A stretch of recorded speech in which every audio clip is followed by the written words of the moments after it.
واقعہ کربلا کی قسط نمبر 47 کل آپ تک پہنچی۔ آج قسط نمبر 48 کا آغاز کریں گے۔ قسط نمبر 47 میں حضرت قاسم ابن حسن رضی اللہ تعالی عنہما کا ذکر ہو رہا تھا۔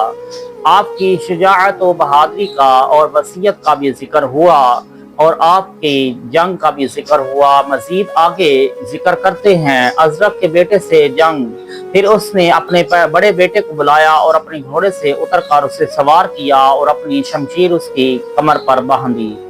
ازرق کا بیٹا تنگ حلقے کی زرہ اور فولادی خود اور زریں ساکین اور ساعدی پہنے میدان کی طرف نکلا۔ اس نے سونے کا کمر بند باندھا ہوا تھا اور 18 گز کا نیزہ ہاتھ میں لیے ہوئے تھا۔ وہ پوری آراستگی کے ساتھ گھوڑے کی جولانیاں دکھاتا ہوا آیا اور حضرت قاسم علیہ السلام پر حملہ کر دیا۔ جناب قاسم علیہ السلام نے اسے اس شکوہ و آراستگی کے ساتھ دیکھا تو ذرہ برابر بھی فکر نہ کیا، بلکہ آپ نے گھوڑے کو تازیانہ دکھایا اور اس کے حملے سے پہلے ہی اس کے سینے پر نیزہ کا وار کر دیا۔ اس نے فولادی سپر سامنے کر دی۔ جناب قاسم کا نیزہ ڈھال پر لگا تو اس کی نوک ٹوٹ گئی۔ جناب قاسم نے غضبناک ہو کر نیزہ پھینک دیا اور اس پر تلوار سے حملہ کر دیا۔ اس نے بھی نیزہ پھینک کر تلوار نکالی اور حضرت قاسم پر حملہ کر دیا۔ جناب قاسم نے ڈھال سامنے کی تو ازرق کے بیٹے کی تلوار نے ان کی ڈھال کے 2 ٹکڑے کر دیے اور آپ کے ہاتھ کی پشت پر زخم آ گیا۔ جناب قاسم زخمی ہوئے تو حضرت امام حسین علیہ السلام کی لشکرگاہ سے حضرت محمد بن انس رضی اللہ تعالی عنہ نے دیکھا کہ قاسم کے پاس سپر نہیں۔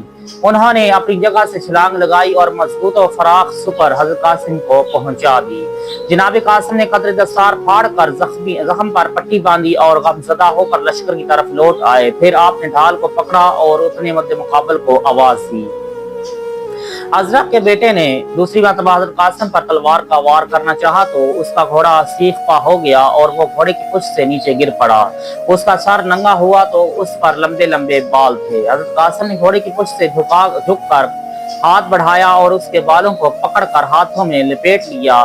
آپ کا گھوڑا بھڑک اٹھا اور اسے میدان میں دور تک گھسیٹتا لیتا چلا گیا۔ پھر آپ نے اس کے بال چھوڑ دیے تو اسے گھوڑے نے لتاڑ ڈالا اور اس کے تمام اعضاء ٹوٹ پھوٹ ہو گئے۔ جناب قاسم نے اس کی قیمتی تلوار نکال لی اور نیزہ اچک لیا اور کھڑے ہو کر مقابلہ کی دعوت دی۔ ازرق نے جب دیکھا کہ اس کا بیٹا ذلت خواری کے ساتھ ہلاک ہو گیا ہے تو اس کے دماغ کے محل سے حسرت کا دھواں بلند ہونے لگا اور وہ زاروں قطار رونے لگا۔ ازرق کے دوسرے بیٹے نے باپ کو روتے ہوئے دیکھا تو بغیر اجازت لیے میدان میں پہنچ گیا اور حضرت قاسم کے پاس جا کر کہا، اے بے رحم، تو نے ایسے جوان کو قتل کر دیا جس کی نظیر پوری ولایت شام میں نہ تھی۔ جناب قاسم نے فرمایا، اے اللہ کے دشمن، میں تجھے ابھی تیرے بھائی کے پاس پہنچا دیتا ہوں۔ پھر آپ نے اس کے پہلو پر نیزہ مارا جو اس کے دوسرے پہلو کے پار نکل گیا۔ پھر آپ نے دوسری مرتبہ مبارز طلب کی تو اس کا تیسرا بھائی کپڑے پھاڑ کر اور سر پر مٹی ڈال کر شور بچاتا ہوا آپ اپنے باپ کے پاس آیا اور جنگ کی اجازت مانگی۔ اس کا باپ اس کے ساتھ انتہائی محبت کرتا تھا، لہٰذا اس نے اسے جنگ کی اجازت نہ دی۔ اس نے اپنے باپ کی بات نہ مانی اور گھوڑے کو تازیانہ لگا کر گالیاں دیتا ہوا حضرت قاسم کے سامنے آ گیا۔